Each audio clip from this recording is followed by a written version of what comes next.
wonderful. Honestly, I don't hearing about all the people who are complaining about rain and snow and the drought. Hello. I said, just shovel. Drive slow. All right, well, good evening, everybody. We'll go ahead and get this meeting kicked off and started, so thank you for joining us. We're going to go through tonight a little bit through the agenda that we're covering tonight, the tariff requirements, some of the tariff changes that we've got in store. Most of our time is going to be spent discussing our rate study and the results of that. I'll do an introduction of the study team, and then at that point in time, Jamie will head off most of the presentation, as well as our COO, Wayne McKenzie. So I'm Travis Millian, the CEO here at Copper Valley Electric. Wayne is our COO, and he's in charge of all the poles and wires and power plants, and he'll be going through a couple of the projects that went into the rate study and things that we're looking to have to do here in the future. You guys know Sharon, obviously, our Director of Communications, and so her main job is to make sure that we're getting the information out to the public. Jason Strong's not here, but he is our rate consultant through CFC, which is our banker that we use for a lot of our financing, but they've got a separate division that specifies in rates. And so they worked with us for that. And then our legal counsel, Kempel, Huffman, and Ellis, which is based out of Anchorage, we have to utilize them to make sure that we're following our tariff and our regulations properly. And then lastly, Jamie Matthews, our CFO, she was basically our project manager on this and was the one who headed up this entire project, and she'll be the one that we cover in most all of that tonight. So without further ado, I'll turn it over to Jamie and let her take over. All right. Well, thank you guys for coming. I do want to just spell out afterwards, we're going to have a copy of not only the presentation available, but also a copy of this recording. That way for members that weren't able to attend can go back and reference this if needed. So I'm going to start out the presentation, and we're a pretty small group here. So if there's questions throughout, please just, either raise your hand or speak up, and we can take the questions as we go. That's not a problem at all. So we first wanted to kind of cover, why are we here? When CVEA was deregulated back in 1998, we used to be regulated by the Regulatory Commission of Alaska. And when our membership voted to deregulate us, that came with essentially our board members are our regulators. But with that also came, we kept our tariff requirements. And our tariff requirements are very specific as to if we change anything in our tariff, it has to go through a public process. So that's why we're here. The tariff gets very specific, and I have this on bullet points, is, we have to have the option for members to be able to comment. We have to prove fair and non-discriminatory treatment of all members. We have to make sure rates are set to ensure the financial viability of the co-op. And then in the end, as Travis mentioned, we do require a statement by our general counsel, just saying that we haven't violated any rules, regulations, or anything like that. Specifically in that tariff, there's even more requirements for public hearings. It basically goes into what we have to present, what we have to cover, but specifically in these public hearings, and that's what we want to be clear about today. We're explaining what we're doing. We're not making any decisions today. We're going to actually accept member comments through May 8th, and that is actually after our annual meetings in May. So there's an opportunity for members to either comment here. You can drop those at the front counter. We're going to be receiving emails, and all of that information goes to our board kind of in one packet when they actually vote on these changes in May. So that meeting will be May 18th at that board meeting. So going into kind of the whys and why we do that, one of the biggest things we do want to spell out, and we don't want to take it away from the main reason we're here today, it is such an extensive process, and of course it's not only staff time, it's a legal opinion, there is a cost when we change the tariff. We also use it as an opportunity if there's anything else we want to change. So we do have other minor changes that we've included here today. We're not going to go through those specifically. There's actually a full redlined copy of these changes on our website. And if anyone would like a printed copy of those, we're happy to do that if requested. But I wanted to just kind of briefly hit those changes. We look at those changes as there's nothing material, there's nothing big we're changing, but it's an opportunity to kind of clarify some language that's contradicting in certain parts of the tariff. We're adding certain components that are really inconsistent with how our billing system is handled. We're removing a few sections that are kind of, one of them, for example, is budget billing. Well, that's one program that's in our tariff, but we don't have other billing programs in our tariff. It's kind of there because it's always been there. It doesn't mean the program's going away. It's just when we modify that program, we don't need to do that through the tariff. And then in our net metering section, we've removed some language on limiting participants because we don't feel that was an issue when the program was implemented. We've updated our insurance language just to, the example there is, it says between January 1 and January 31st. Well, it really doesn't matter as long as the member is providing their certificate of insurance annually. So we've just added some flexibility there. So I don't know if anybody's had an opportunity to review those changes.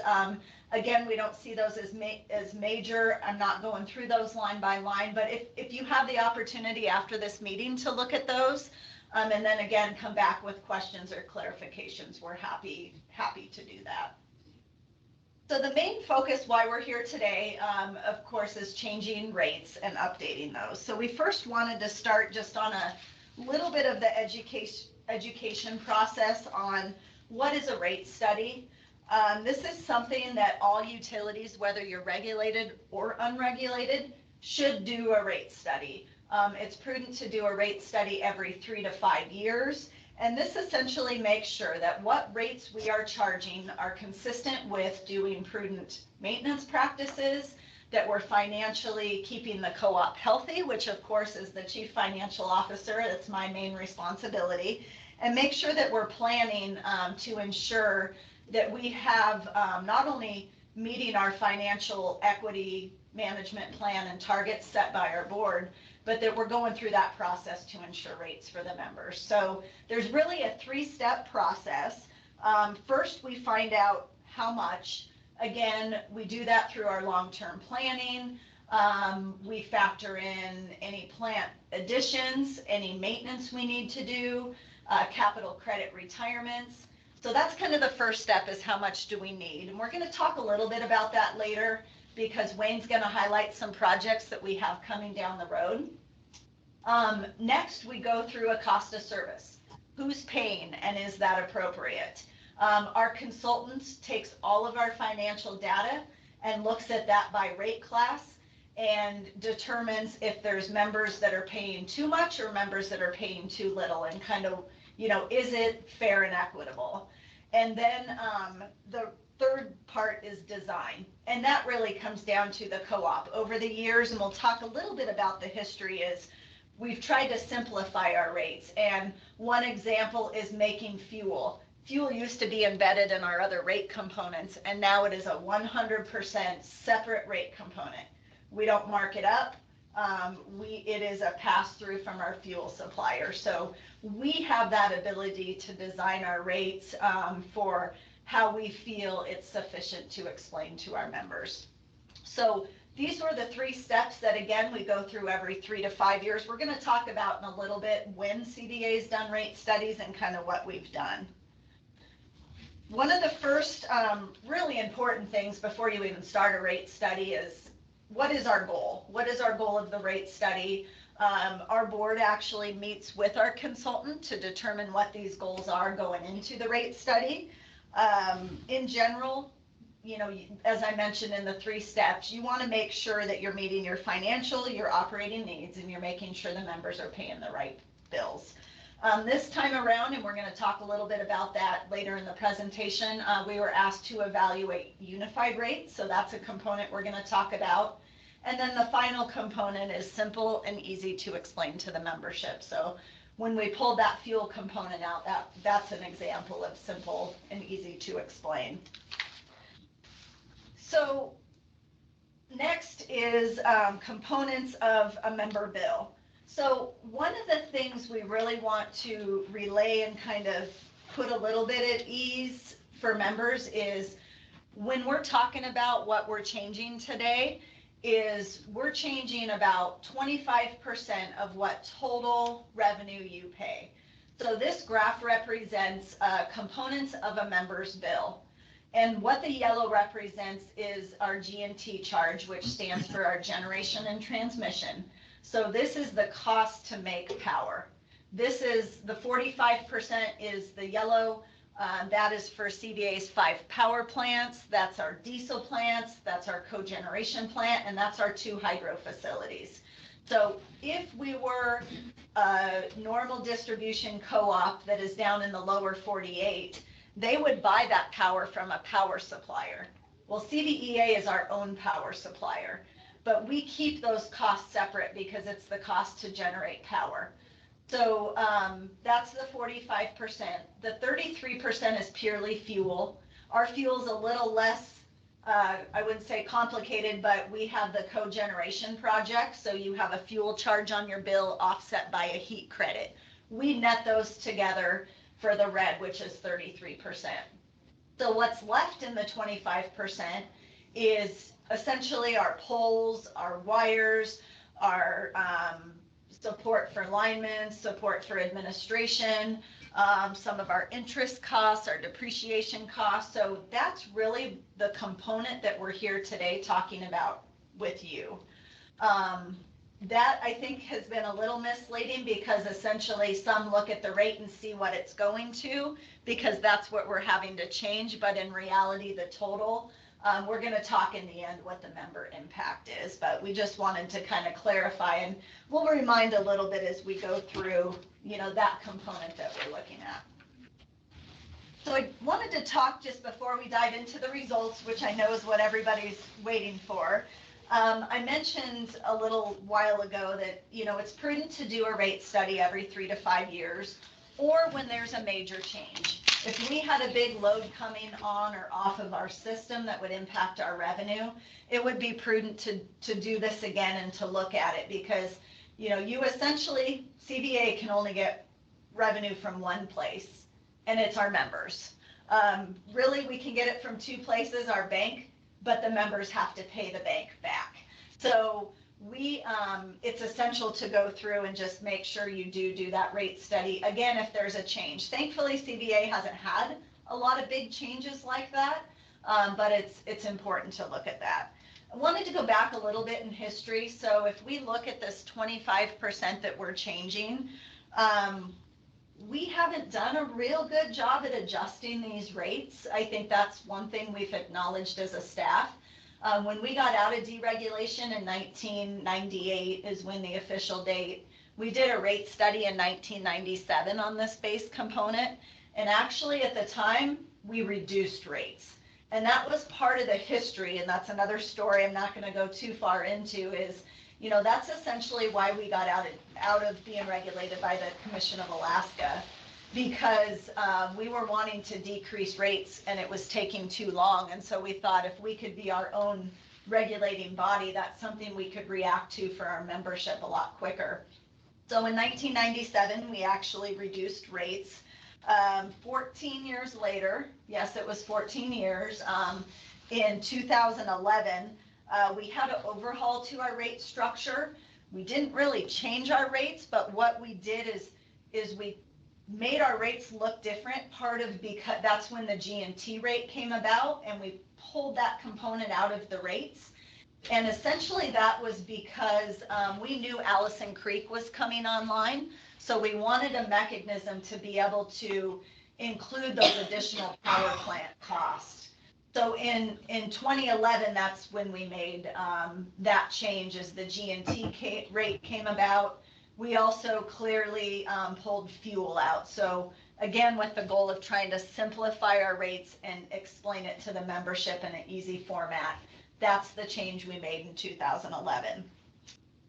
We last did a rate study in 2018. It was actually based on 2017 data. We really didn't move the dial enough, and that's something we're looking at stepping back. We changed our customer charges. That was the change we made in 2018. Our residential members went from a fixed charge of $12 to $20, and our small commercial went from 20 to 30, but we didn't change the energy rate at all. That was just something, again, we were looking at big changes. We had components of the heat credit in there. We also had lots of discussion on budget cuts we made that year to make up for the deficit. There was about, I believe it was a $760,000 deficit at the time. So we made up a component of that. We feel we didn't move that dial enough. So here we are 5 years later. It feels like we just went through that, but the changes here today that we're presenting to you really is looking down the road because of our planning efforts, which we're gonna talk quite a bit about because this is driving the need for our change. So really, the main reason, I think that's what it boils down to is why are we doing a rate study now and why are we looking at rates? I know we've talked about it the last couple of annual meetings, CVEA's long-term planning efforts. We've not only our strategic plan, we've done member surveys, but really looking at our long-term planning is we have an aging infrastructure at CVEA. A lot of our plant is at least 40 years old, if not more, which we're going to get into. We have a lot of long-term planning issues, and we need to essentially increase rates. And we're going to go into the specifics on that. I first wanted to just recap what the results were, because there's really three components of what was determined in this cost of service study. We presented this data, or our consultant did, and again, we have a third party do this to look objectively at all the finances, the policies, the practices, and these general findings were presented to our board back in October. And overall, what the finding found is we had about $190,000 revenue shortfall. In really the big picture, this looks at all the financial data since the last rate study we did 5 years ago. That is really a 0.006% shortfall. I look at that as we've done a pretty good job because we've seen years of rising insurance premiums. A few of those years, we had almost $100,000 increase in insurance costs. We know the cost of inflation, of course, has happened over not only the last couple of years. So we really look at that and say, that's not too bad for 5 years worth. The second finding, which is kind of the middle graphic, is what we found is our cost of service, so back to if your members are paying their fair share, this was low for both residential and small commercial members in both districts. And so kind of the main point of that is any changes that are decided upon to make, what they recommend is we shouldn't be making those for our large commercial and industrial members because they are paying their fair share. So that's really what that tells us is if we move the dial on anything, we need to be looking at that class of members. And so those are really the two key components. Those components are not driving our changes today. Really, it's the third bullet that is driving, which is our future cost considerations, which is where we're going to spend kind of a majority of the time talking about today. Before we do that, before I turn that over to Wayne, our one main goal in our although we have 5 goals, one of our main goals for our strategic plan is sustaining our cooperative financially. So we know we have an aging infrastructure, which again is the primary reason for adjusting rates. As I mentioned, a majority of CVEA's assets are 40 years old, and some of them are over 50. Some of them are at the end of their useful life. So that's something we're focused on. We do quite a bit of effort in our long-term planning. We actually have a 10-year capital work plan. What this work plan does is it says, okay, what are the projects? These are not new projects. These are projects to maintain our current infrastructure. What do those projects look like over the next 10 years? And we know a lot can happen on 10 years. So as we get closer to that budget, you know, the numbers get more accurate. But where CVEA used to spend $2 to $3 million a year on this, we're looking at an average of $6 million in the future. Again, this is nothing new. This is just something that we have to spend to maintain the system we have. So what we wanted to do tonight, rather than like our board members, and you know, we're thankful having Yvette, she represents our board here in the Copper Basin. We actually go through all of these projects with our board in the fall, line by line. It's over 100 line items on why these projects are important. We thought today we just wanted to highlight a few of those projects for you, just to show you kind of what we're dealing with on the magnitude of future costs. So having said that, I'm going to turn the projects over to Wayne McKenzie, our Chief Operating Officer, to go through these projects with you. Thank you. Who's having a coughing fit, by the way? I'm gonna get you. I do have cough drops in my office. I went in. Okay. Yeah.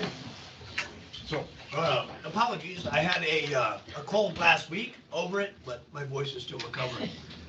Could you pass those tissues over Yeah, here, sure. please? Hopefully I didn't. Talking about budget always makes me teary-eyed.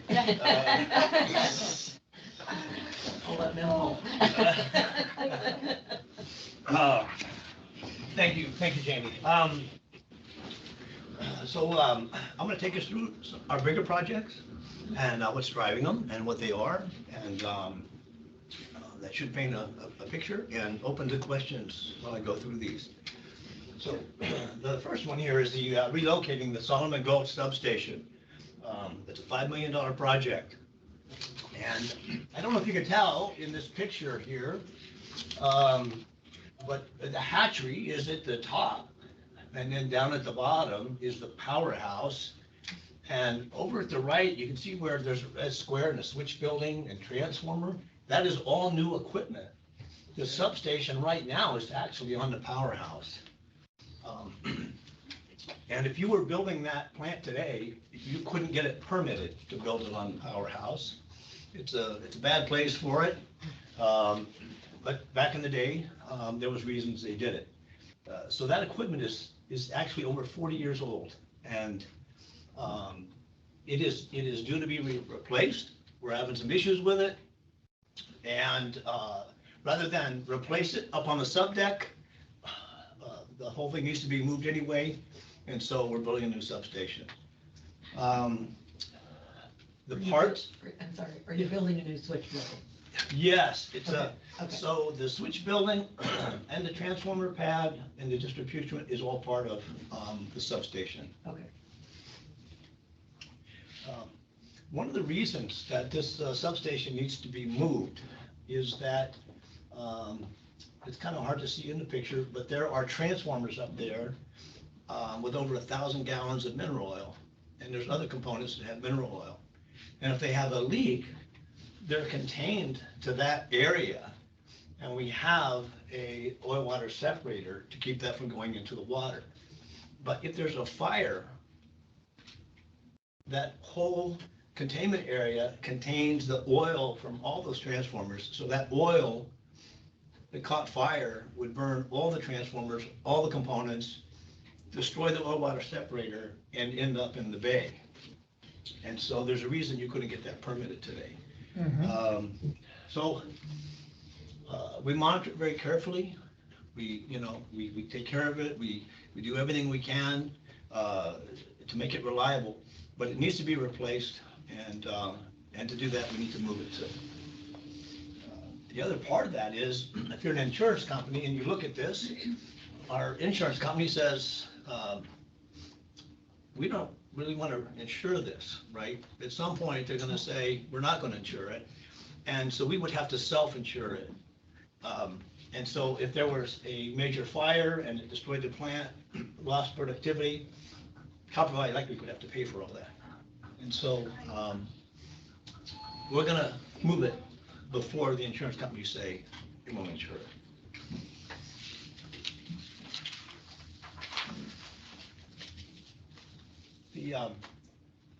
The next two projects are the Duck Flats and the Dayville Distribution.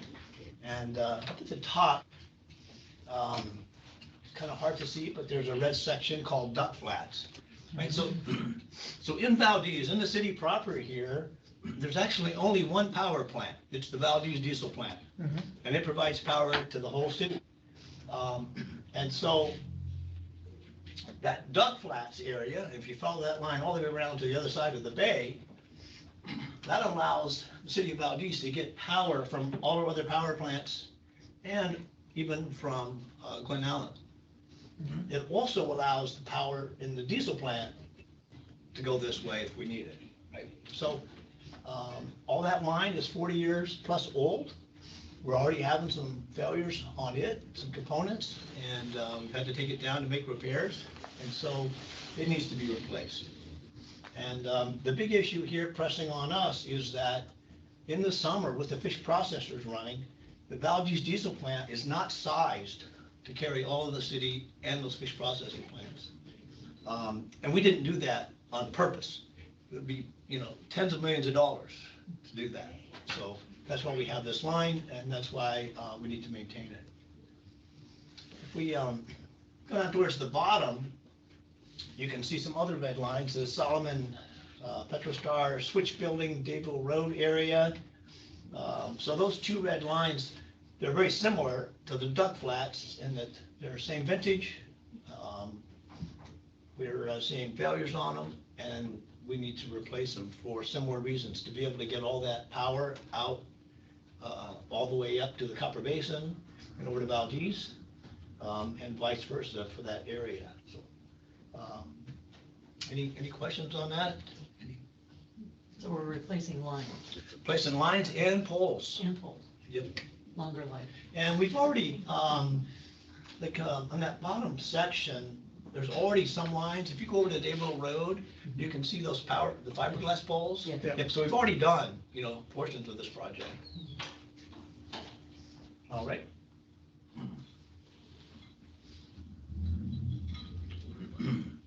This is the cogeneration plant.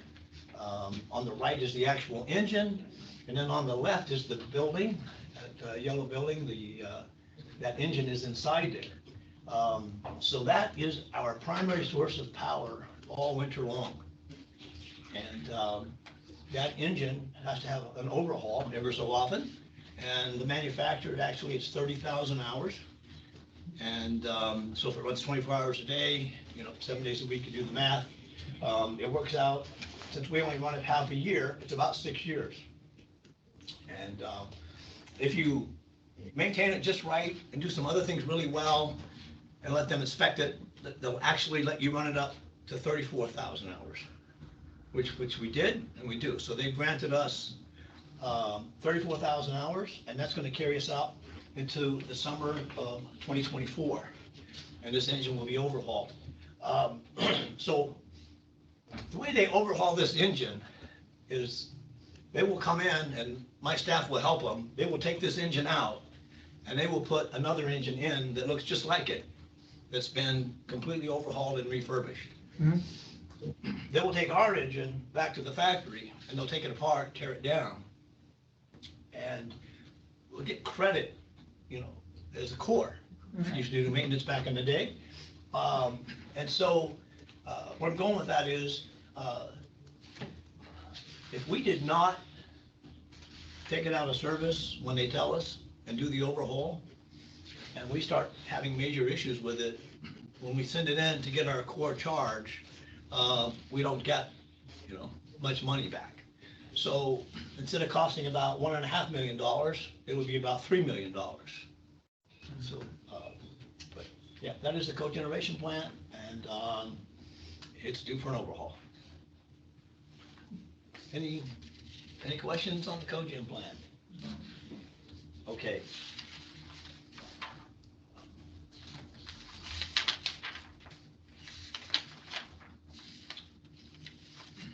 We have, material purchases that, I'm not gonna exaggerate here. Every month, we get a new price for something, and we just can't believe it. And a month later, it happens again. The amount of price increases for materials, it's just unbelievable. And, so material costs have gone up, and the time to get them have gone up. So what we have here on the left, that's a pad mount for underground distribution, and then on the right are overhead transformers. And I just have a couple of numbers here. In the past, we've spent about $500,000 on materials. This year alone, it's 1.1 million. For years, the average cost of a pole-mounted transformer, so like shown there, was about $900. This year, that same transformer, any guesses? 2,200. It's nuts. It's very difficult to budget for that.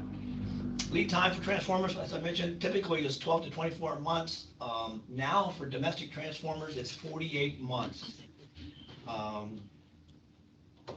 One of our transformer suppliers, they found a manufacturer in Korea, it's Hyundai.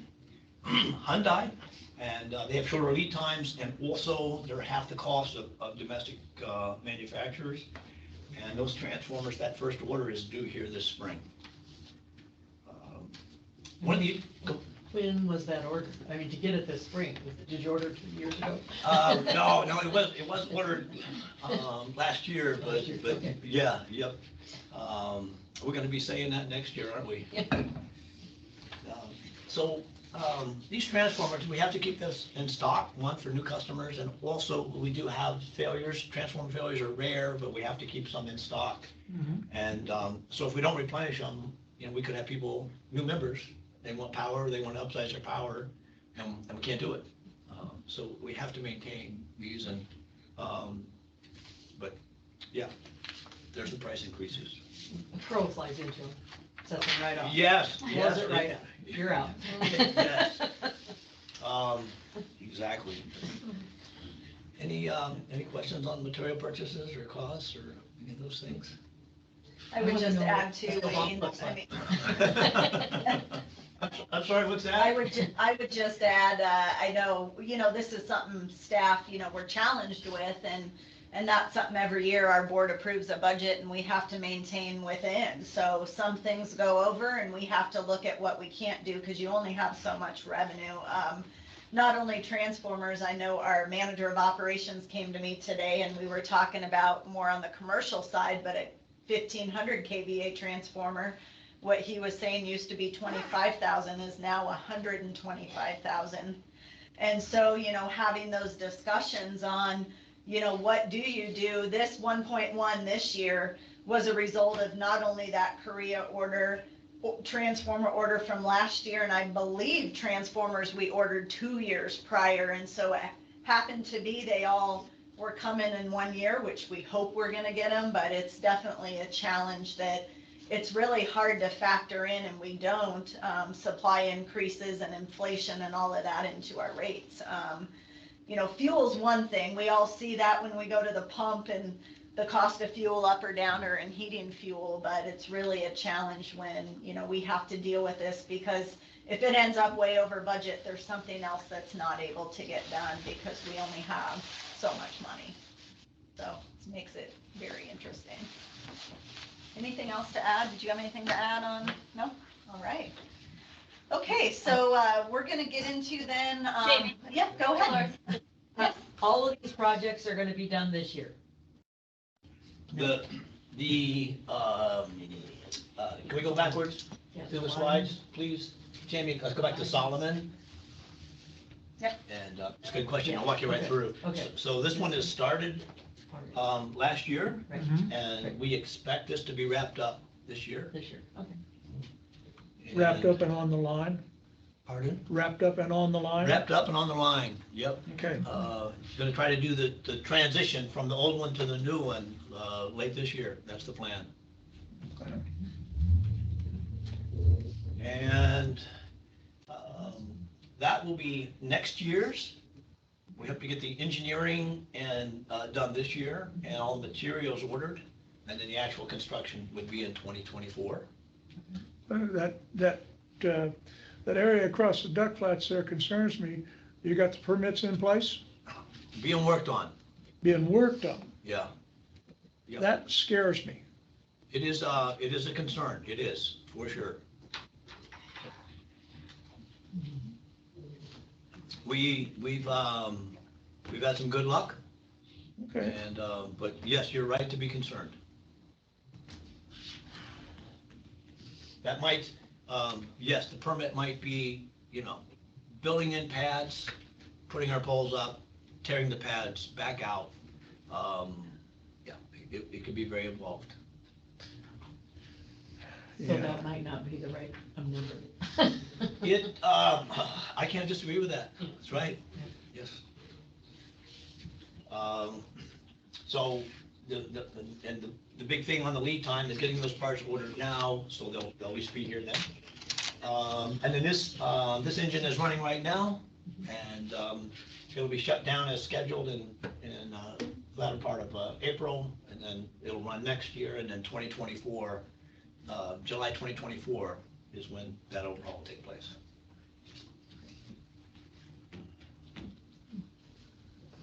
Thank you, Jamie. Yep, and then of course, materials, this is this year's financial impact. Our hope, at least what's factored in right now, is $500,000 in the future once we get back to kind of a normal, but I think that's what is difficult.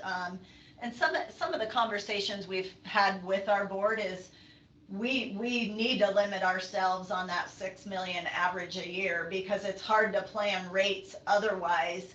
And so what staff does every year, our team gets together and essentially reprioritizes everything every single year, because if, that, like the Duck Flats and Dayville project, that's one of our key projects that we need to get done. Well, if there is a material delay and if construction can't happen, there's other projects that could come in to replace that, but you can also almost accomplish only so much work. So that's kind of our challenge every year, is just because it's not going to get done doesn't mean there's not work to be done, but it's almost we have to limit ourselves, because one, we only have so much resource, both in personnel and money wise. So that's definitely a challenge. But I think the whole point and why we wanted to kind of pick on these four is just to show you a glimpse, of some of the things that we're needing to deal with and figure out how to pay for to still maintain the co-op. All right, so we'll get into, why we're here today. The first thing we're going to talk about is unified rates. This is one of the components the board asked the staff to research, was unifying small commercial and residential rates, not only per district, meaning, well, in the end, for what's proposed is one residential rate and one small commercial rate, but also looking at transitioning all these rate classes to the same cost per kilowatt hour over the next 5 years. And we're going to talk a little bit about that. Some of the discussion around this has been supporting the co-op model. There's other utility examples. I'll just pick a few with Homer down on the Kenai. There used to be Kenai, Homer, Seldovia rates. Now it's one rate. There used to be up in Golden Valley, different communities. We are looking at this globally to say, currently right now, if you look at all the components of your power bill, 75% of the revenue we get in the fuel and G&T charge is the same for every single member. Commercial, residential, everything. So that's something that we were asked to evaluate that. We also looked at it to say we don't charge different construction rates.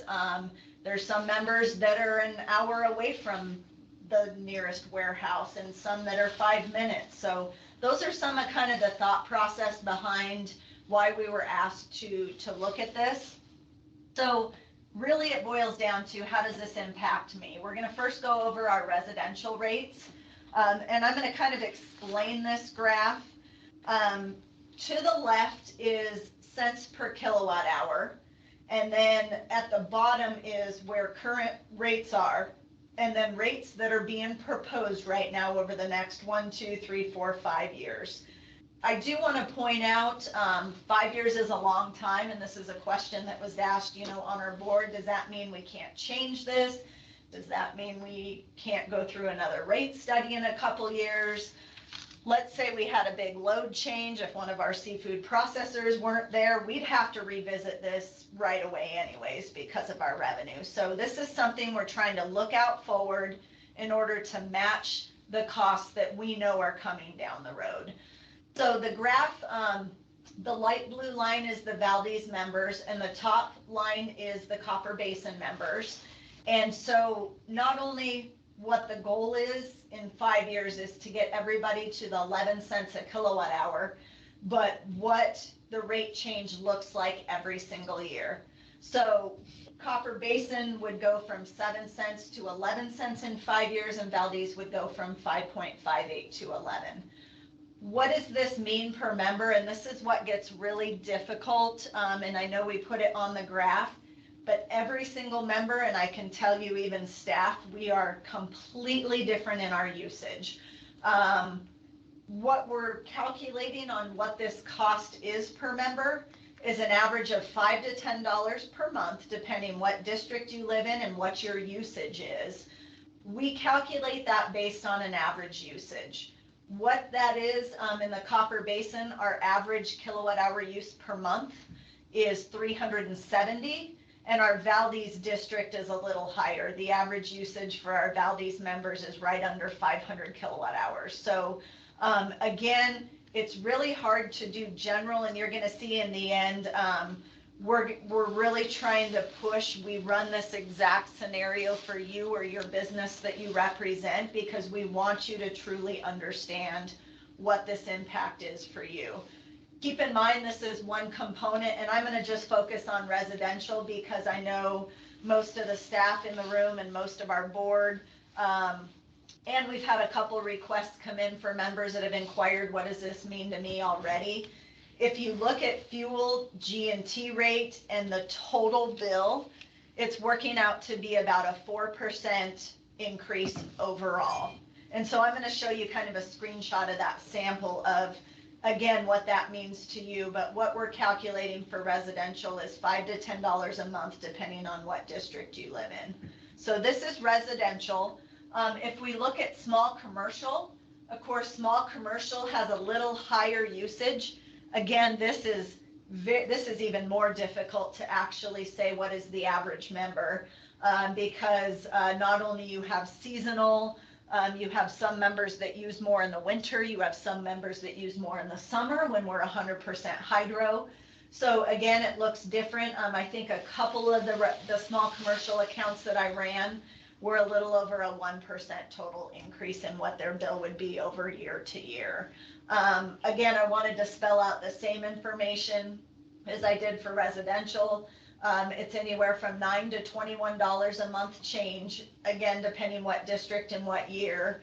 But again, that average usage is very different. Our Copper Basin small commercial average is $13.55, and our Valdez is $18.51. So, very different, not only in usage, but even if you take what members are in those rate classes, they look really different. So we really want members to, after today, I know Sharon has a sign-in sheet. We want you to write, your name, and if I haven't run it for you, and I don't know everybody in this room, but I have ran quite a few scenarios for people, we will definitely get you that information on what it specifically means to you. So again, the goal for all of these is to get us to the 11 cents in 5 years. This also does allow us an opportunity to possibly simplify our rates even more. There's a lot of utilities that have gone away from even having a small commercial and a residential rate. They're actually going to a single phase customer versus a 3-phase. And so it actually allows us to simplify it even more. Not saying we're going to go there because I think that's something that we would talk about at the next rate change, but it does just set up that simplification of that. So I'll go back to residential, because I think everybody in this room is or residential, I could be wrong. But is there any questions on what we're trying to do? Or questions on just the whole thing? And I'll get into, what it looks like for a member, by month. But any questions on the concept or? Did I hear you right that you said the small commercial rate would be on average 1%? Did I hear? The couple of scenarios that I've ran, and it was specifically for a member with 2 small commercial counts up here in the Copper Basin. When you look at what this changes on their overall total bill, it was a little over 1% is the change. But again, if you have a really high usage, that number could be different. So that's kind of why we're really pushing to encourage, if it's a business, to run that average. So then I'll go into, again, what we're really pushing, not only, this meeting, but afterwards, we're going to push not only this presentation. We're really trying to get members to either, again, you can give your name, but to email customerservice@cvea.org. We will print your exact usage, and this is a sample of what you're going to get. This is a residential member in the Copper Basin where we plugged in their usage. Again, this member ends up using quite a bit more in the winter, which I think is on average. It's colder, pumps are running more, heaters are running more, boilers, circ pumps, sometimes heat tapes if it's 40 below. Students are home, people are home over the holidays. So typically January, February have higher usage for most members. That usage goes down in the summertime. So for this particular member, which is a higher than average member, if you look at that average usage, ranges from $5.90 will be their impact in March to a high of $11 in January with what the rates are proposed. And this would show what your bill would be before the changes and after the changes. And ultimately this member will see a 4.3% impact. So it's something that, again, I know I feel it sound like a broken record. We really are trying to push that just to understand it. And also stepping back too is we all pay a power bill. We don't like our rates going up. We try to be prudent, but we also have a responsibility to the members. I think I failed to mention that earlier, not only in the long-term planning, but something that came about in our member survey is how it is important to maintain our system and our reliability as well. So that's something we feel what's being proposed is fair to our members. So we're going to continue to push these dates and information. Just want to kind of circle back again. We're going to accept member comments through May 8th. Those can be done in a variety of ways. If you want to have a conversation, we can write it up. You want to submit something formally to our board, we'll take this in multiple ways, and they'll have all that information when they vote at the May board meeting. And then if adopted, if these changes do go through, it would be effective with the June 20th billing. And that's all I had as far as the presentation. So we want to make sure that we, answer questions. I have my direct information up there if, you want to talk separately, but I think we're a small enough group. We can just take those questions right now. So presently, the rates you're suggesting that are suggested here are going to increase every year for 5 years. Is that correct? That's correct. Yes. Okay. Okay. Thank you for that clarification. Make sure we're not going to leap up there. But I want to thank you for doing this prior to the annual meeting, which is something that didn't happen based on the 2018 study.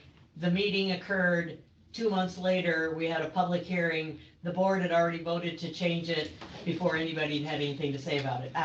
So I appreciate the process changed. I don't like it, but I appreciate the process changed.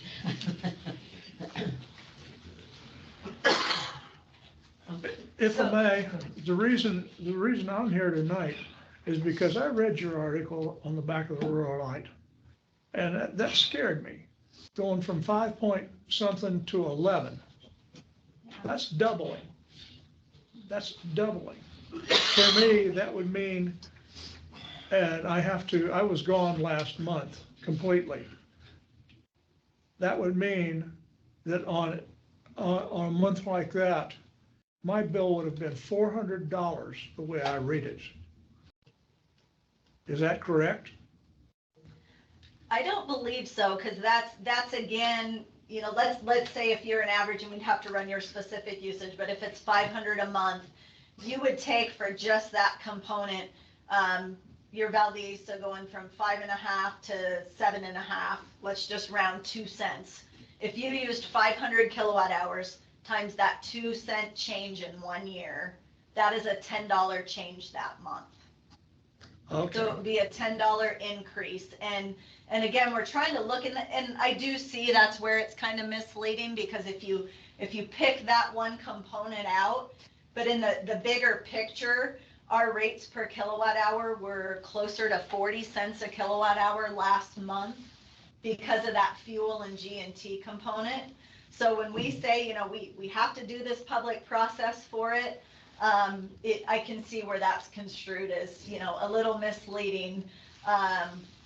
I'm happy to report bills that just went out today are almost a penny less per kilowatt hour than last month. That's purely not something that's in our control. We've seen fuel costs go down, but we do see our rates go up and down based on that fuel, and that's something that's really hard to discuss with members, because my husband argues with me.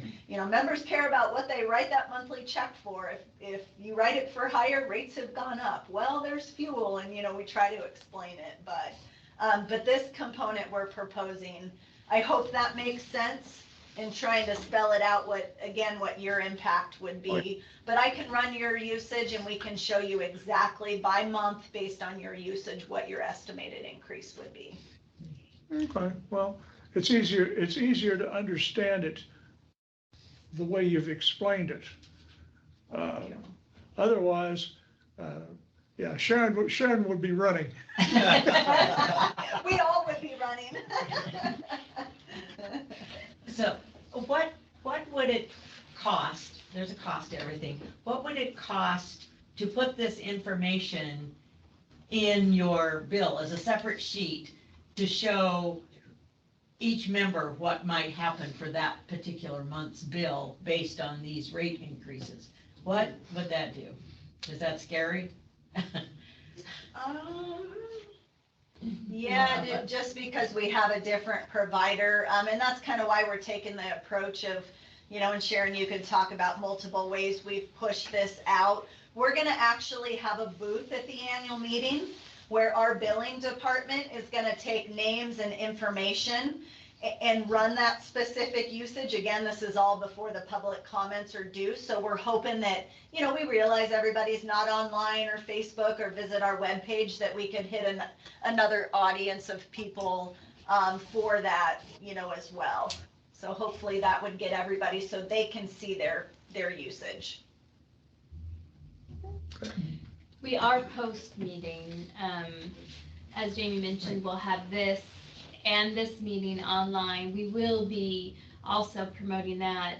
We promoted this meeting in radio and in paper and everywhere, but now we are going to transition that message to, this information is out there, and please, if you're interested in us running your personal impact, we will do that. So we will be promoting that side of the information now and encouraging people to please reach out. So will it get to everybody? No, because nothing ever does get to everybody, but we will definitely be talking about that message and encouraging people to look at the numbers. And I know there's a box on our bill that you put little notes in there, Uh-huh. looking, the annual meeting Uh-huh. notice. It's something to say, please go to this proposal and with this, basic information and the website and your address and, if you want to know your own personal whatever. If putting a separate sheet, that's a cost, I understand. And it's a calculation cost, it's gotta go through everywhere. But just something that gives everybody, I think everybody knows a lot of stuff, but nobody likes to be surprised. And I'm going to share that that's what happened last time. I appreciate this much better this time. At least I'm going to have 3 months to be used to it. And 5 years, 3 months and 5 years. We will put something on the bill. We also will put something on Smart Hub, so a lot of people don't get a bill anymore. Oh, They go okay. right to Smart Hub, so we'll have a message there also. Okay. Good for you for reading your bill. I see, I read my bill. She reads real late, so. I do read, well, I read it now. No, those are great questions. Thank you. Did you have any questions up here? Just to clarify then, so if somebody had a question before the booth at the annual meeting, they can email customerservice@cvea.org. Absolutely. Yeah. Yep. And we are prepared to run your personal impact for sure, whether again, business or residential. Great. Yep. Thanks. Yes, and I want to point out too, just if you haven't been there, the information is accessible right on our homepage. So it's not buried. You don't have to, dig to find it. It's right there, cva.org, as a feature. So you can tell anybody to go there for information and then get a hold of whoever. So, and this will be there in the morning. We'll get all this out there. So. Cool. Yeah. All right. Well, thank you. I appreciate you guys taking the time to come tonight and to ask questions. So thank you. Thank you. Your presentation was helpful, and I hope much of this information will be put out at the annual meeting too, correct? Yeah. This presentation, or everybody wants to know what it does and exactly. Cover it.